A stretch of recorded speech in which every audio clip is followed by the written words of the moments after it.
welcome to Green Valley Digital Classes. My dear students, today I'll be talking about the Cabinet Mission Plan.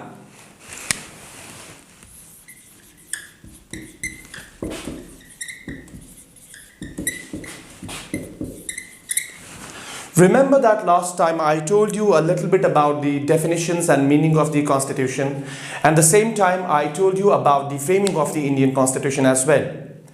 Till date, we have discussed that how the demand for a separate Constituent Assembly was accepted by the British Parliament and how the Cripps Mission Plan was sent to India. But ultimately, the demand that was accepted by the British Parliament, it was formulated under the scheme called as the Cripps Mission, but Cripps Mission was totally rejected by both the political parties of India, that is Indian National Congress and Muslim League.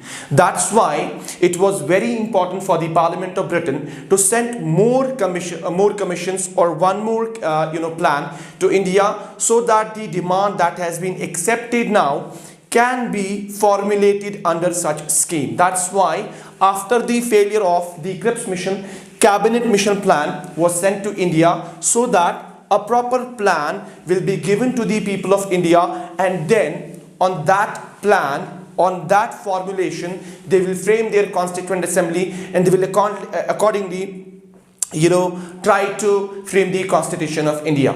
So Cabinet Mission Plan was the plan that was sent by the British Parliament after the failure of the Cripps Mission. So Cabinet Mission Plan arrived in India on 24th of March 1946. Then ultimately they formed and tried to assess the situation. Then they formulated the scheme and they submitted their report on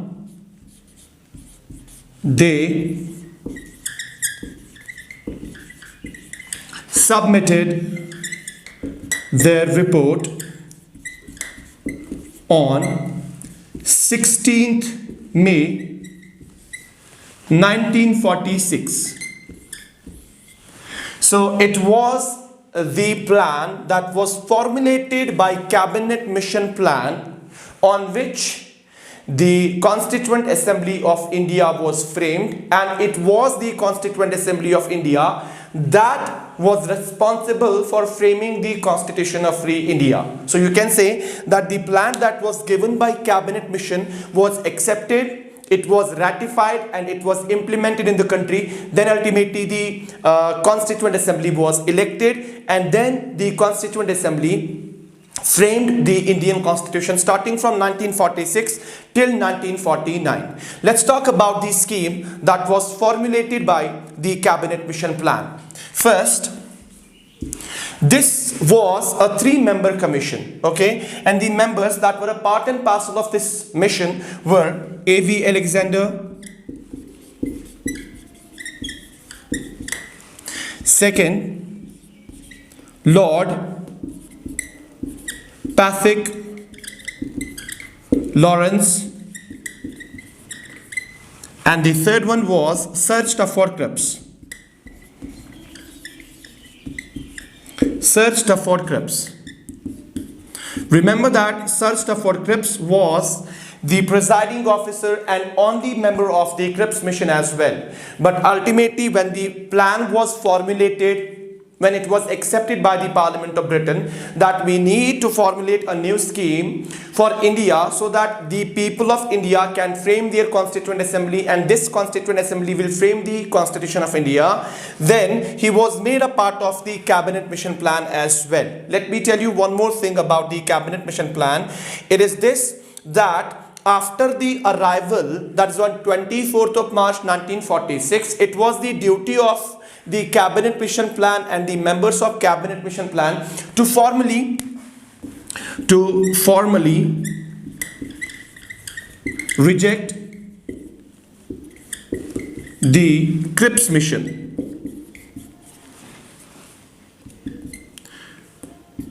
Cripps Mission Plan. So this was the first duty that the Cabinet Mission Plan actually performed in India, and gave a new hope to the people of this country. Now, what was to be done as per the cabinet mission plan for the formation of the Constituent Assembly? Let's talk about that. As per the cabinet mission plan, the Constituent Assembly was to have 389 members. Okay, so it means that the people of this country were given a chance to elect at least 389 members who will become a part and parcel of the Constituent Assembly, and these 389 members of the Constituent Assembly will wholly and solely be responsible for framing of the Indian Constitution. So first of all, they need to elect these 389 members. Remember that last time I told you that on behalf of the Indian National Congress, it was Jawaharlal Nehru to put forth the demand of the Constituent Assembly in front of the British Parliament, but he added one more point, one more thing there. And what was the point? What was the thing about? He said that once the demand will be accepted, the members of this Constituent Assembly shall be elected by the people of India on the basis of universal adult franchise. So this was accepted by the British Parliament. That's why the cabinet mission plan formulated the scheme, and under this scheme the Constituent Assembly was to have 389 members. Let's talk about the members and how many members were given to which part of the country and which section of the society. So cabinet mission plan gave a proper choice to the people of the country to elect the members of the Constituent Assembly, but on the basis of universal adult franchise. Now, out of 389 members, 296 were to be elected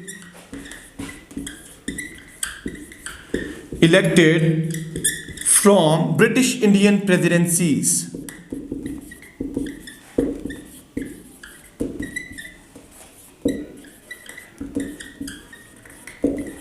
I said that out of 389 members, 296 were to be elected from British Indian presidencies, and out of these 296, 292 were to be elected from 11 governors' presidencies. 11 governors' presidencies, and 4 were to be elected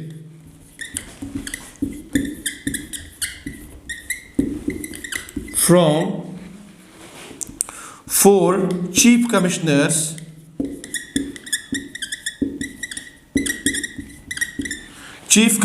presidencies. I would like to repeat my point. I said that the total composition of the Constituent Assembly was to be 389, but out of 389, 296 were to be elected from British Indian presidencies, and out of 296, this figure, 292 were to be elected from 11 governors' presidencies. That means there were 11 big presidencies or states in India that were directly controlled by the Britishers, and these presidencies or states were controlled by the governors. Then out of 296, 4 were to be elected from 4 chief commissioners presidencies. That means there were 4 small presidencies or states that were directly controlled by the Britishers, but they were directly under the charge of the chief commissioners. So this is how the members were elected in these British Indian provinces. Okay, now let's talk about the remaining members. There were 93 members that were to be elected. 93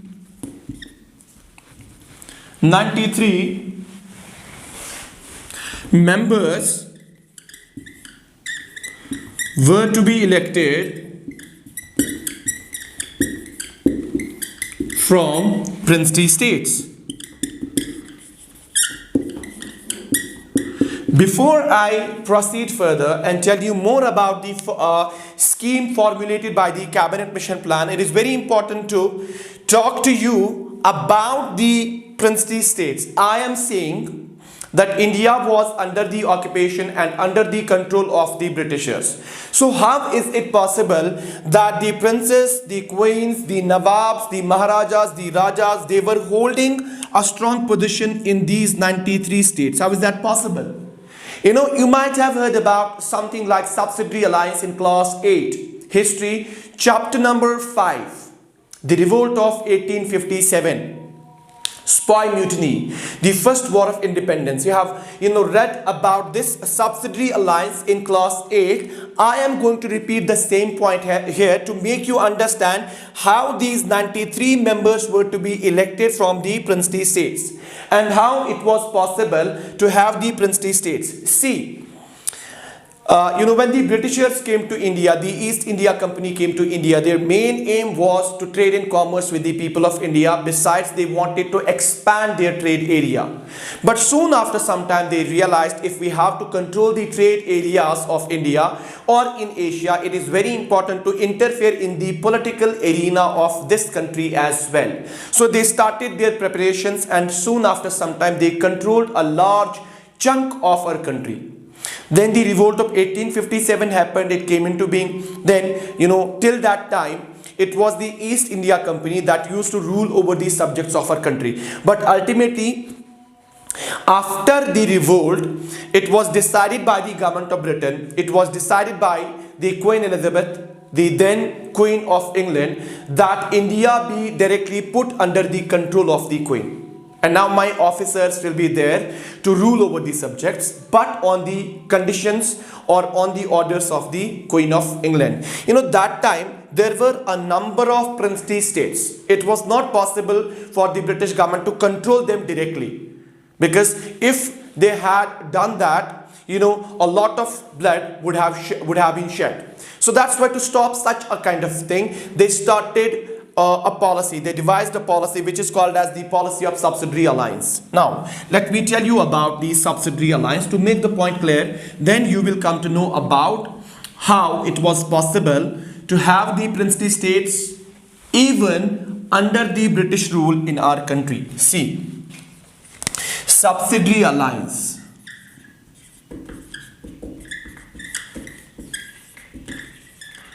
You know what the Britishers did? For example, there were two rulers. For example, A, and the second one is B. They went to these two rulers and they discussed the terms and conditions with them. They actually presented something good to them. They offered something good to them that they cannot refuse. For example, all the time these two rulers, they were at war against each other, and both of them wanted to conquer each other's territory. So that's why the Britishers devised a method which is also called as the divide and rule policy. One of the officials went to A and the other official went to ruler B, Prince B, or any other person who was the ruler of such area in our country. They discussed the terms like this: sir, if you have a threat of war from this candidate or from this prince, at every point of time, you don't need to worry about such kind of things, because our army is always ready and is always at your disposal. But for that, you have to sign a treaty or an agreement with us, and that agreement goes like this, which will be called as subsidiary alliance. What were the conditions there? First, you don't have to maintain your army. That was the first condition, and you can maintain a troop, or you can say a regiment of around 100 army men. That is for your grandeur, that is for your security, and that is for your own, you can say, kind of leisure. So you can have that army, but the army that is going to defend your state, defend your territory, it will be provided to you by the Britishers. Okay, so British army will always be at your disposal to help you out from this kind of situation and stop the war, stop that country or that territory from invading your territory, that prince or that queen or king from invading your territory. Then second, what do I need to do? Sir, you don't have to do much. You just have to pay a tax, which is also called as revenue. which is also called as Lagan. You have to pay the tax for the maintenance of the British troopers, like their ration, their salary, their weapons, their uniforms, everything that they need. So that's why we are demanding that tax from you. But in turn, we are promising you that we will protect your territory, yourself, everything that you have in your country, in your territory, and you won't face any kind of problem or any kind of consequence. But if you fail to pay the tax, then 1/3 part of the territory that you have will cease to be a part of your territory. It will directly come under the control of the Britishers. And the same policy was presented in front of this person, and both of them agreed. What happened? Now the Britishers are here as well, and they are here as well. How can they go against each other? How can a war come into being? The people of India did not realize such a kind of thing. They did realize it, but after a long period of time, after a long subjugation of 200 years. So this is why there were princely states, and these were indirectly controlled by the Britishers. They were not directly controlled by the Britishers.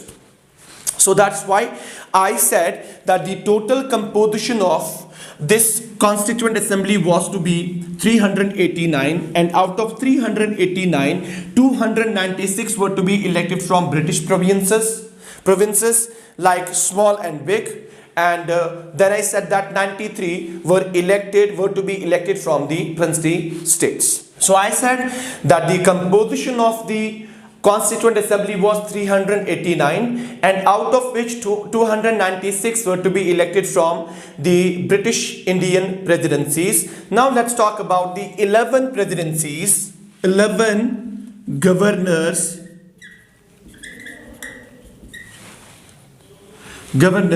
presidencies. I'll tell you the name of these 11 presidencies of the governors who were ruled by the governors that time in India, who were ruled by the British governors that time in India. The names are Madras, second is Bombay, third is Bihar, fourth one is Uttar Pradesh, then fifth one is Central Provinces, sixth one is Orissa, seventh is Punjab, eighth is NWFP. The full form is Northwestern Frontier Provinces. Okay, Northwestern Frontier Provinces. Ninth one is Sindh.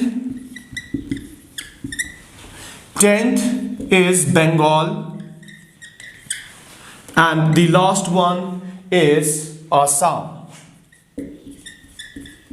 So these were the 11 big British presidencies that were controlled by the governors, the British governors, and out of 389 members, 292 were to be elected from these 11 presidencies of the Britishers. So that means a large number of members were to be drawn from these 11 presidencies. Now let's talk about the 4 Chief Commissioners presidencies. I'm going to write down the name of these 4 provinces here.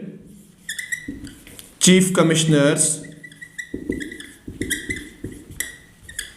presidencies. Okay, first one is Delhi. Second is Ajmer Mirwara.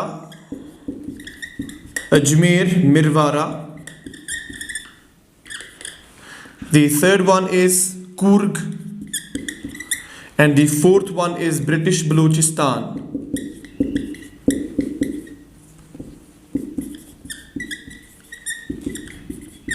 So these were the 4 presidencies that were controlled by the British Chief Commissioners, and 4 members out of 296. Out of 296 were to be elected from these provinces of the British India. So this is how the members of the Constituent Assembly were to be elected from different areas on the basis of their population as well. Now, let's talk about the election and the criteria for the election of the Constituent Assembly. Now, you know that India has always been the home of all the religions, all the cultures, maximum languages of the world. So in short, you can say that India is and has been the land that is most diversified in the whole world. So that's why if you have to give equal status and equal opportunity to each and every person in this phase through cabinet mission, if you have to give the equal opportunity to each and every section to elect the members of the Constituent Assembly, then something must be kept in mind. And what is that? You know, see, these seats, I'll be writing that down, these seats allotted to each British province, allotted to each British province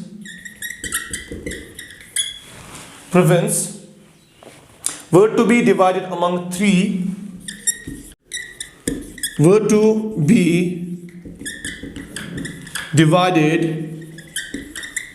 three principal communities.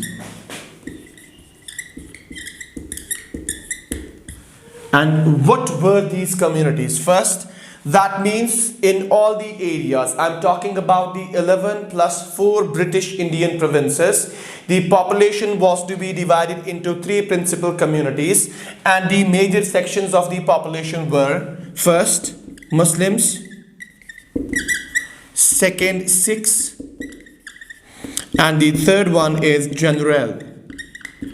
That means all these sections will be allotted the seats as per their population. Roughly you can say that, for example, if Muslims had a total population in a particular area at around, for example, 1 lakh, okay, so they will be given 4 seats in that area. That means 1 seat per 25,000. Getting my point? So this is how the seats were allotted to these 3 principal communities of India that time in the British Indian presidencies, only to make things, you know, more easier for the people of the country, so that they can participate in the elections on a larger scale, and a large number of people, you know, will try to elect the members of the Constituent Assembly on fairly basis. Besides, all the people will be given a chance to equally participate in the elections by giving them the right of universal adult franchise. Besides Sikhs, for example, the same applies to the Sikhs. General means Hindu, Christians, Buddhists, Jains, Zoroastrians, etc. kind of people that were kept in general kind of category. So this is how the elections were to be, you know, you can say done, or how the elections were to be held in the country. The representatives of each community, as I said, were to be elected by the members of that community only. Okay, in Travanikal Legislative Assembly, and voting was to be by the method of what is called as proportional representation. I'll be discussing this point in the coming lectures, inshallah, what proportional representation is and how we use proportional representation in our electoral system with the help of single transferable vote, which is also called as Hare system. So the method that was devised at that time was proportional representation by means of single transferable vote. So representatives of, you know, these 3 principal communities out of these 296 states were to be elected by the members, that concerned members that are a part and parcel of that community only. Besides, you know, now let's talk about the members of the princely states. The representatives of the princely states were to be nominated.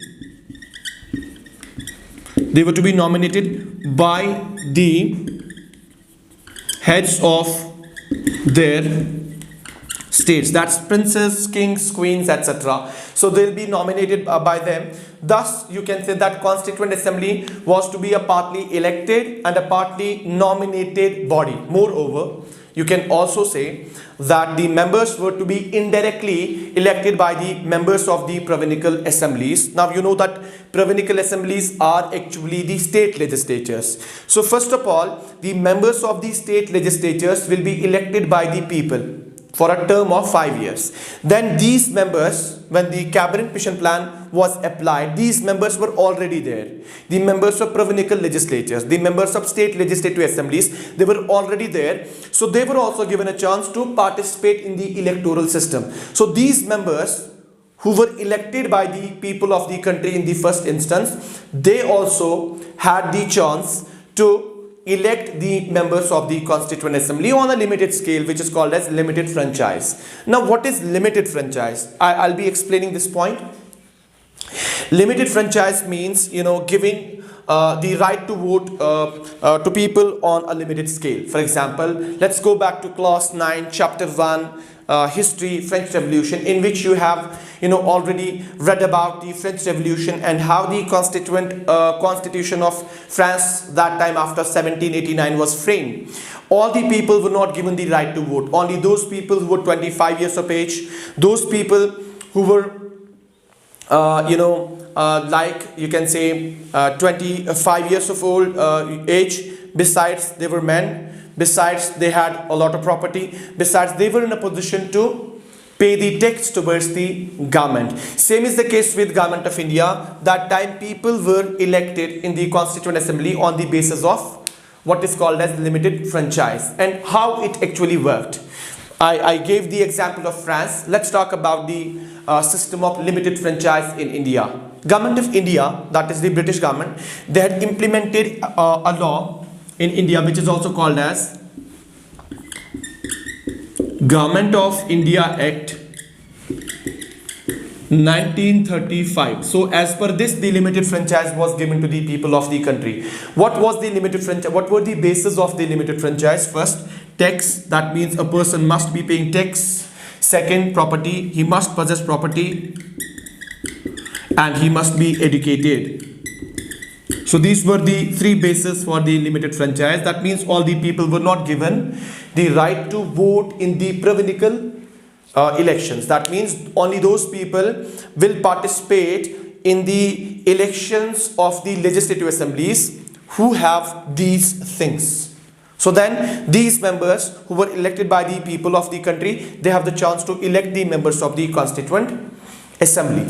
That was all from my side about today's topic. I'll be discussing more things about the framing of the Indian Constitution, about the Cabinet Mission Plan, and how the Constituent Assembly worked and how they framed the Indian Constitution in the coming lectures. Till then, Fi Amanillah.